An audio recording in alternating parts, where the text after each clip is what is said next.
vambora para o vídeo. Lá, Arnaldo, pode completar.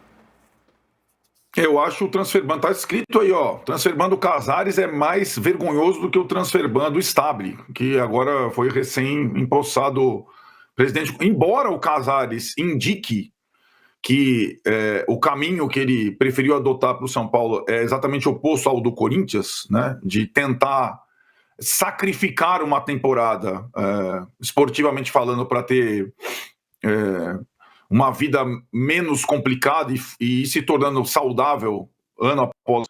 Esse transfer ban embora vai destruído em poucas horas, uma dívida de 300 mil dólares, etc., que o São Paulo já equacionou, é uma vergonha, é um marco dessa administração, que não consegue nem solucionar os problemas financeiros, ao mesmo tempo que desidrata o time, que está sendo, além de tudo, assolado por 1000 lesões na temporada, né?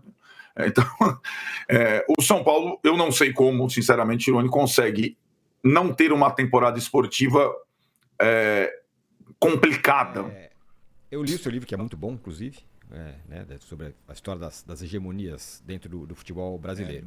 O futebol como ele é, não é isso? O futebol como ele é. Ditado pela grande área. Ditado pela grande área. É muito e o legal. São Paulo é o primeiro capítulo. São Paulo é o primeiro capítulo, justamente.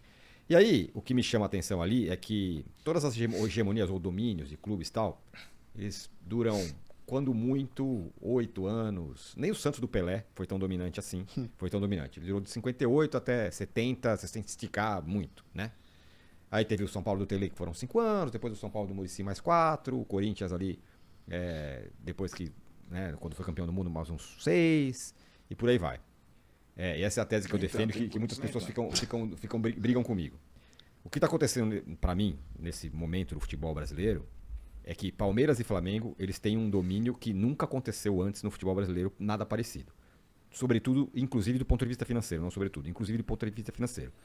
E eu não sei se tem um paralelo assim em outro lugar, em que um clube como o Flamengo, por exemplo, arrecada o dobro de um time do tamanho do São Paulo, por exemplo. Que é mais ou menos o cenário que a gente tem hoje. E aí a minha pergunta é, por que a gente pode acreditar que esse cenário vai mudar? Se esse cenário desta forma, com Palmeiras e Flamengo tão dominantes, nunca teve nada parecido no futebol brasileiro. Eu acho que você está certo, sinceramente. Eu acho que as suas preocupações são... Você pode repetir, por favor? Espanholização vai acontecer. Eu não sei se o termo é espanholização, porque a espanholização é Real Madrid e Barcelona tendo um domínio... Sim. Assim, o termo pode ser mal empregado, mas o que eu quero dizer é o domínio de... Isso. E no futebol brasileiro, assim, quando é que isso é muito empregado? No começo dos anos 2010, quando implode o Clube dos 13, começam as negociações individuais com a Globo, e se imagina que, por causa do dinheiro da televisão, Corinthians e Flamengo vão deitar e rolar no futebol brasileiro.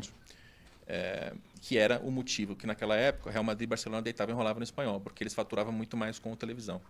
Mas isso não acontece no Brasil, porque o faturamento do Flamengo e do Palmeiras... ele cresce muito, mas ele cresce em todas as suas linhas.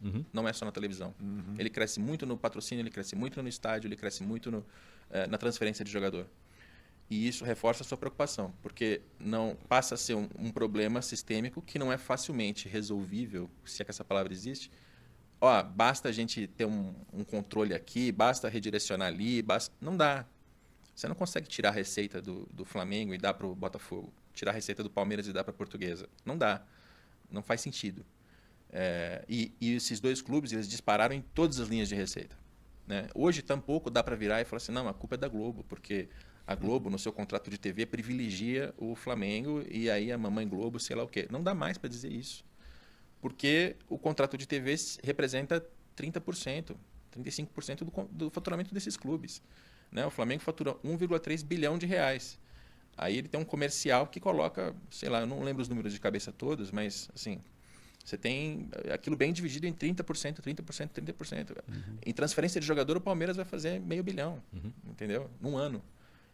Como é que você redistribui esse dinheiro? Não tem como redistribuir o dinheiro. Então, criou-se um gap de desigualdade financeira no futebol que é gravíssimo. E é insolúvel, me parece. E, cara, assim como você, eu venho tentando alertar as pessoas disso há mais tempo também, há muitos anos. A galera adora a expressão futebol é cíclico, né? O futebol é cíclico. Daqui a pouco vira o vento e o São Paulo vira rico. É isso, mas não é... Não acho que é assim. Os únicos dois clubes que têm condições, eu acho, de acompanhar Palmeiras e Flamengo são São Paulo e Corinthians. Só que os dois são tão complicados politicamente, administrativamente, que eles se embolam e fazem maus negócios e mesmo assim crescem. Mesmo assim, o Corinthians e o São Paulo faturam muito bem e conseguem competir mais ou menos de igual para igual, né, no gasto. Irresponsavelmente, mas competem. E, Capello, você diz isso por causa da torcida, do número de clientes torcedores, é isso? Da Ou seja, o quantidade valor... de torcedores e da localização que eles estão. Porque estar na cidade de São Paulo, né, que é a maior capital do país, é o principal centro econômico, puxa a receita do estádio, puxa a receita de patrocínio, puxa a visibilidade na televisão. Então, é uma vantagem muito, muito grande em relação a quem está em Minas Gerais, a quem está no Rio Grande do Sul, principalmente em relação a quem está no Nordeste. Aí você vai para uma competição que você tem que se deslocar no Campeonato Brasileiro e os deslocamentos são mais curtos, também facilita na logística, né? Você tem muitas vantagens de estar em São Paulo. E esses dois clubes têm condições de alcançar Palmeiras e Flamengo. Nomes, né? Agora pegando um pouco... Atualmente aqui a gente tem Oscar fora, Luiz Gustavo, Lucas, Marcos Antônio, André Silva, Caleri, ainda tem o Wendel que está se recuperando, o Arboleda, fora outros nomes ali, né? Algumas questões eu até acho que é questão de falta de sorte, né? Alguns itens aí, alguns nomes são falta de sorte. Por exemplo, o jogador se lesiona num treino. Puta, é azar, é zica, não tem... Ah, mas aí é incompetência. Cara, mas é azar, não tem como. O cara se lesiona sozinho no treino. A pancada que o André Silva tomou no jogo seria um lance normal de jogo. A gente até pôs o vídeo lá no Instagram.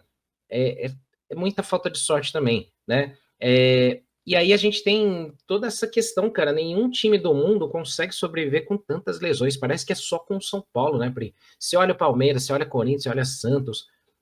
Até o Grêmio, que estava sofrendo muito com lesões, não é um número tão grande como o que o São Paulo vem sofrendo e com nomes tão pontuais do time titular, né, Pri?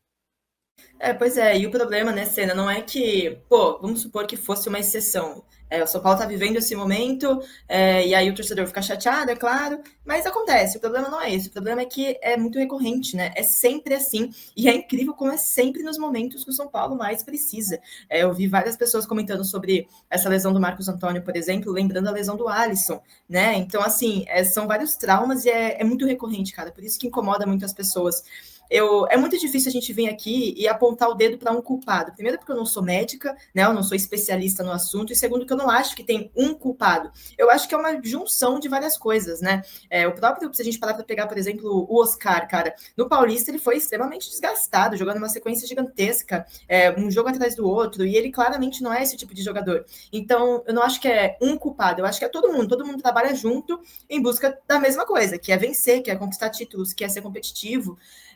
Mas de fato falta um pouco de sorte. Acho que em alguns momentos falta assim algum nível de novo, eu não sei apontar o dedo de onde que está a culpa, mas algum problema tem, e aí falta trabalho, competência dessas pessoas que são responsáveis por isso, né?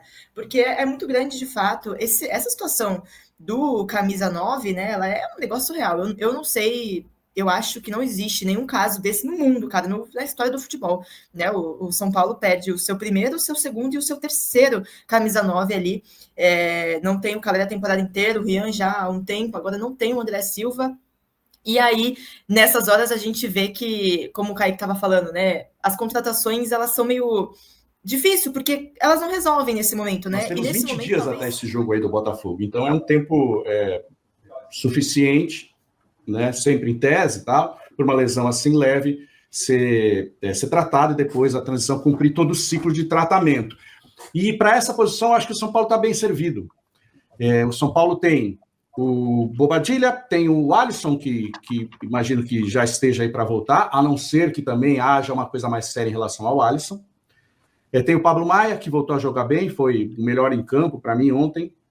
Tem ainda o Luan e tem até o Negrutti, né? E o Rodriguinho também, que acabou entrando no jogo de ontem e tal. Se você joga com 2 volantes e um meia, desses volantes você precisa de 2 ali no esquema. Então, eu acho que o São Paulo está bem servido e, felizmente, essa é uma boa notícia, que é algo leve do Marcos Antônio. Faz falta que ele venha sendo o principal jogador tricolor, mas para isso existe elenco, né?